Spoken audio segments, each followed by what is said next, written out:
জীবনে তো একবারও দুরূদ শরীফটা চেক আপ করার দরকার ছিল, যে দুরূদ আপনাকে জান্নাতে নিয়ে যাবে।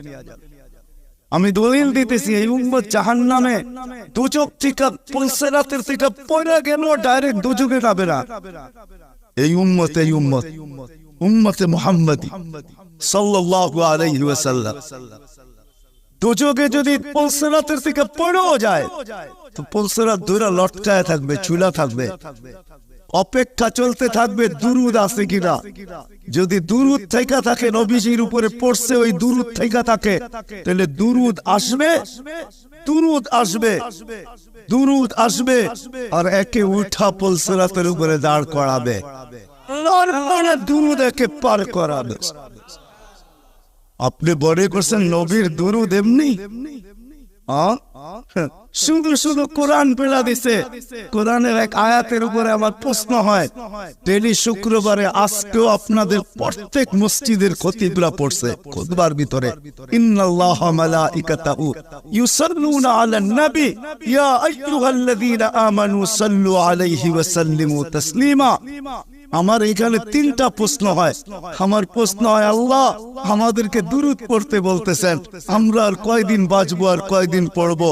আপনার বন্ধুর উপরে তারপর দুরূদ পড়বে কে? কে পড়বে আপনার বন্ধুর উপরে দুরূদ? আল্লাহ বলে, বেওকুফ, তুই দেখিস না, ফেরেশতারা পড়বে। তুই চলে এখানে কি আসে যায়? ফেরেশতা পড়বে।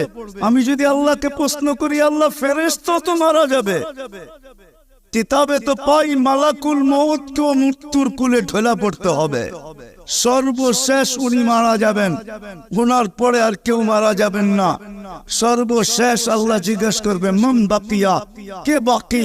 তো মালাকুল মউত বলবে, আনা ওয়া আনতাল হাইয়ুল্লাযী লা তামুত, আমি বাকি আর আপনি চিরঞ্জীব, আর কেউ নাই।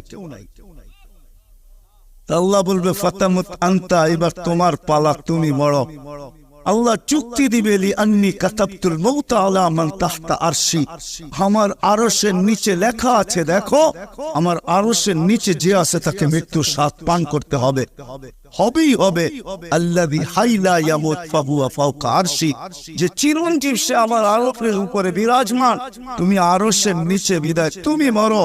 সাইয়ুলকি আলাইহি সাকারাতাল মউত, মৃত্যুর যাতনা আল্লাহ ওনার উপরে ঢালবেন, উনি জমিনে পড়বে আর একটা চিৎকার দেবে, যেখানে আছে ওইখানে পড়বে আর একটা চিৎকার দিবে আর বলবে, লাউ আলিমতু সাকরাতাল মাউত মা কাবাসতু আরওয়াহাল মুমিনিন, মৃত্যুর যাতনা যদি আমার জানা থাকতো তাহলে কোন মুমিন মুসলমানকে আমি এত কষ্ট দিয়ে নিয়ে আসতাম না।